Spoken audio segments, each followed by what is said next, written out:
So మనం petrol కొట్టియాలి. Petrol bunk దగ్గరలోనే ఉన్నాం.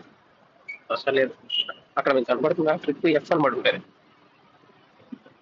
అదేంటో ఇప్పుడు నాకు తెలియదు. బండి 2 సంవత్సరాలు అవుతుంది. ఒకటి మాత్రం తెలుసు, పెట్రోల్ అయిపోయినప్పుడు ట్రిప్ ఎఫ్ లో ఆటోమేటిక్గా పడుతుంది. అప్పుడే మనం పెట్రోల్ పట్టియాలి. సో ఇదైతే మనం రెగ్యులర్ గా పట్టించే పెట్రోల్ బంక్.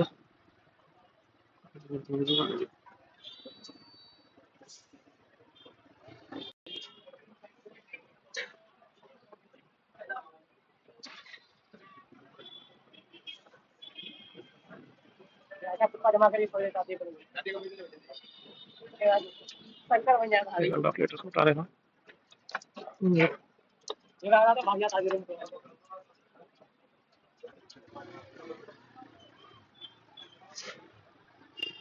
$600 పెట్రోల్ పట్టిస్తే 5.5 లీటర్స్ వచ్చినట్టు. 5.5 కూడా రాలేదు, 5.4 చేంజ్ ఏమో చూసినట్టున్నాను.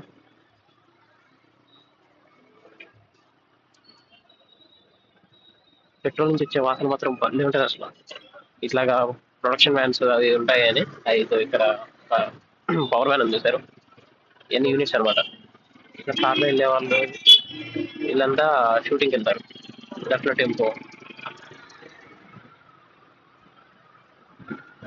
కొంచెం ముందుకెళ్తే మనకి అక్కడ ప్రొడక్షన్ వ్యాన్స్ కి వాళ్ళు కూడా ఉంటారు. చూపిస్తాం ఒక నిమిషం. బాబాయ్ గట్టిగా వేసాడు బ్రేక్. సో ఇదైతే జూబ్లీ హిల్స్. ఇక్కడ మంటే కదా పెద్ద ఇక్కడ ఐస్ బ్లాక్స్ ఉంటాయి. ఇక్కడ ప్రొడక్షన్ వ్యాన్ ఇవన్నీ షూటింగ్ కి వెళ్ళే కార్స్ అనమాట. నాకు ఒకసారి వెళ్ళాలా మంది ఇంట్రెస్ట్. ట్రై చేస్తాం ఒకసారి, వీక్ ఆఫ్ లో టైం ఉంటుంది మనకి. అప్పుడు ఒకసారి చూసుకొని ఏదో కారికి వేద్దాం మనం కూడా. ఏమంటారు? అలా వెళ్తే కానీ అక్కడికి వెళ్తే మనం ఏమి షూట్ ఏం చేయలేము అనమాట. ఎందుకంటే వాళ్ళు మన ఫోన్స్ అన్ని తీసేసుకుంటారు. నాకు తెలిసిన ఇన్ఫర్మేషన్ ప్రకారం మార్నింగ్ 6కి 5:30కి 6కి ఆ ఏరియాలో ఉంటే ఏజెంట్స్ వచ్చి చేసుకుంటారు అనమాట. వాళ్ళ రిక్వైర్మెంట్ని బట్టి. వాళ్ళ రిక్వైర్మెంట్కి మనం సరిపోయాము అని అనుకుంటే తీసుకెళ్తారు. మార్నింగ్ 6కి అలా 7కి అంతా మనం షూటింగ్ స్పాట్కి అయితే వెళ్ళిపోతాము. ఇంకా వెళ్ళగానే ఐ థింక్ బ్రేక్ఫాస్ట్ అయితే వాళ్ళే ప్రొవైడ్ చేస్తారు. ఇంకా మార్నింగ్ 6 to ఈవినింగ్ 6 వరకు షూటింగ్ ఉండొచ్చు. ఇలా వెళ్ళిన దానికి అరౌండ్ 400 to 500 ఇస్తారు అబ్బాయిలకి. అమ్మాయిలకి అయితే అరౌండ్ 600 అనుకుంటా. సో ఇదైతే నాకు తెలిసిన ఇన్ఫర్మేషన్. ఈ అమౌంట్ కోసం కాదు కానీ ఒకసారి చూడాలనిపిస్తుంది షూటింగ్స్ ఎలా జరుగుతాయి, ఏముంటది, ఎలాగ ఉంటది అని. ఒకసారి ట్రై చేద్దాం, అదొక ఎక్స్పీరియన్స్. పోస్ట్ ఈరోజు మన లక్కి బాగుంది. రాగానే సిగ్నల్ గ్రీన్ లో ఉంది, వెళ్ళిపోవచ్చు సీదా.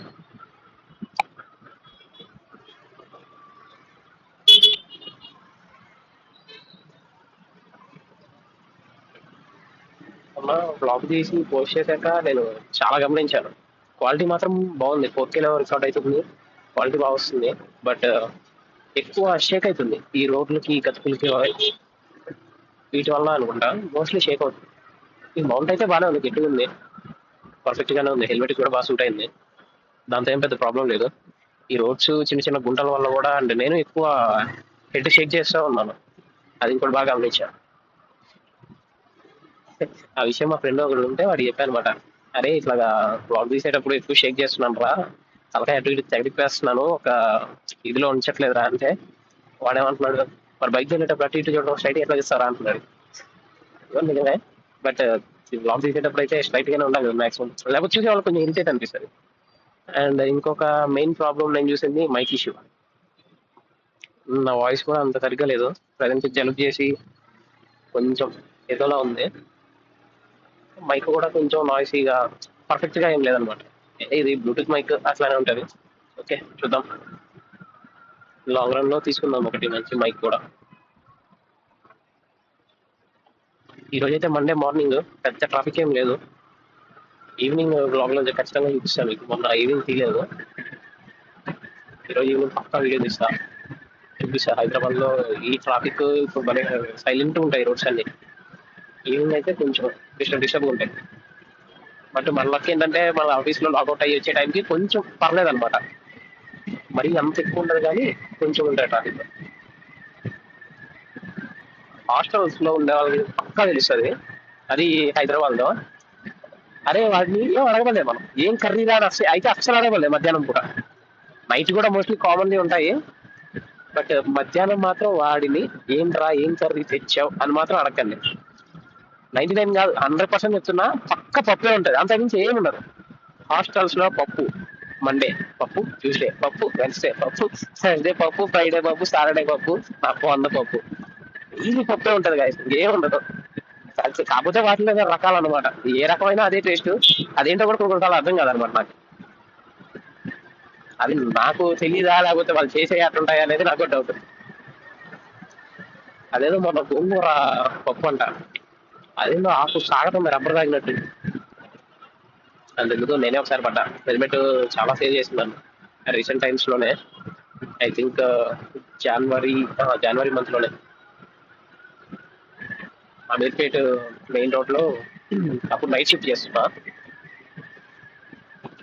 ఆ రోజు కొంచెం ఎర్లీగానే బయలుదేరా. నైట్ షిఫ్ట్ చేస్తుంటే స్టార్ట్ అయ్యాను, చూసారా బాగా షేక్ అవుతుంది.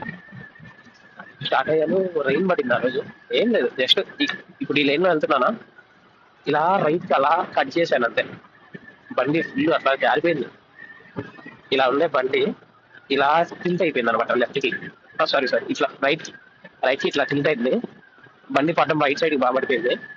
నేను ఇక్కడ నుంచి ఆ సైన్ బోర్డు దాకా ఈడ్చుకుంటా పడ్డా. ఐ థింక్ 30-40 స్పీడ్ లో ఉండే ఆ రోజు బండి. సారీ ఏమనుకోద్దు, వాయిస్ కొంచెం సరిగ్గా లేదు. 30-40 స్పీడ్ లో ఉండే, అలా పడ్డాను. నా లక్ ఏంటంటే ఆ రోజు డైలీ చెప్పాను మొన్న కూడా బ్లాగ్ లో, ఖచ్చితంగా హెల్మెట్ పెడతా. అది ఎంత దూరం అయినా సరే, ఎంత దగ్గర అయినా సరే, ఖచ్చితంగా హెల్మెట్ మాత్రం ప్రిఫర్ చేస్తా. సో అలా ఆ రోజు హెల్మెట్ మంచిగా పెట్టుకున్నా. చాలా మంది నేను చూస్తుంటాను హైదరాబాద్ లో కానీ వేరే వేరే దగ్గర అరౌండ్ తిరిగే దగ్గరంతా చూస్తుంటాను, హెల్మెట్ పెడతారు కానీ హెల్మెట్ కింద ఉండే క్లిప్ అనేది మాత్రం పెట్టుకోరు చాలా మంది. అది one of the big mistake. Helmet నువ్వు పెట్టుకునేదే సేఫ్టీకి, అలాంటప్పుడు పెట్టుకున్నప్పుడు ఖచ్చితంగా ఆ క్లిప్ అనేది నువ్వు అటాచ్ చేయాల్సిందే. అటాచ్ చేయకపోతే నువ్వు పడిన ఫోర్స్ కి అది ఎగిరిపోతుంది, నువ్వు కొంచెం ఆపలే ఉండదు కదా. సో ఆ రోజు పడ్డము, హెల్మెట్ మాత్రం బాగా సేవ్ చేసింది. మైనర్ దెబ్బలు నాకేం కాలే కానీ బండికి మాత్రం మంచి డెంట్ పడిందమ్మా. ఇది సస్పెన్షన్ కాయిల్ పోయింది, ఇంకోటి ఏంటి డిస్క్ కొంచెం బెండ్ అయ్యింది మొత్తం. అప్పుడు చేపిస్తే టైర్ కదిలేదు కాదనమాట, మూవ్ అవ్వట్లేదు టైర్. ఫ్రంట్ టైర్ మూవ్ అవ్వడం స్ట్రక్ అయినట్టు అయిపోయింది గట్టిగా. దాన్ని చేయించినందుకు నాకు అరౌండ్ 3.6K అయింది. అంటే 3.6K అయింది.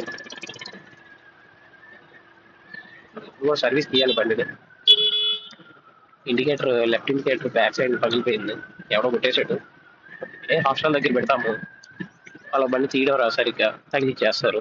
ఇండికేటర్స్ కొంచెం సెన్సిటివ్ ఉంటాయి కదా, అలా ఒకట లేచిపోయింది. చూడాలి, ఇండికేటర్ వేయాలి, ఇంజన్ ఆయిల్ మార్చేయాలి, జనరల్ సర్వీస్కి ఇవ్వాలి. వచ్చేసాం గైస్ డిఎన్ఎఫ్ రోడ్డుకి. సరే కానీ మరి కలుద్దాం మళ్ళీ బతుకుంటే, వేసి వర్క్ చేసుకొని ఈవినింగ్ కలుద్దాం మళ్ళీ. జాగ్రత్త, బాయ్ బాయ్. హాయ్ గైస్, ఏం సంగతులు? ఇప్పుడైతే ఈవినింగ్ ఆఫీస్ నుంచి లాగౌట్ చేసుకొని స్టార్ట్ అయ్యాను. హైదరాబాద్ లో ఉంటూ ట్రాఫిక్ అనేది మాత్రం హెవీ ప్రాబ్లమ్. సో చూస్తున్నారుగా ఎంత హెవీ ట్రాఫిక్ ఉందో. మార్నింగ్ అయితే ఆడుతూ పాడుతూ వచ్చేస్తాం, సఫాన్ వచ్చేస్తాము. ఈవినింగ్ వెళ్ళేటప్పటికి దొబ్బ తీరిపోద్ది. అందులో ఇప్పుడు ఎండ అద్దర కొడుతుంది, అసలు మామూలుగా లేదు ఎండ మాత్రం. ఇంకోటి, నా ఫోన్తో వీడియో క్యాప్చర్ చేస్తున్నా కదా, సో దీంట్లో ఇంకో ప్రాబ్లం ఏంటంటే వైడ్ యాంగిల్ కెమెరా లేదు దీంట్లో. సో అందువల్ల ఉన్నట్టు జస్ట్ క్యాప్చర్ అయిపోతుంది అంతా. సో వైడ్ యాంగిల్ కూడా ఉంటే మనకి మొత్తం బైక్ రోడ్డు ఈవెన్ గా క్యాప్చర్ అయ్యేది. చూడండి ఎక్కడి నుంచి ఎక్కడ దాకా ఉందో ట్రాఫిక్.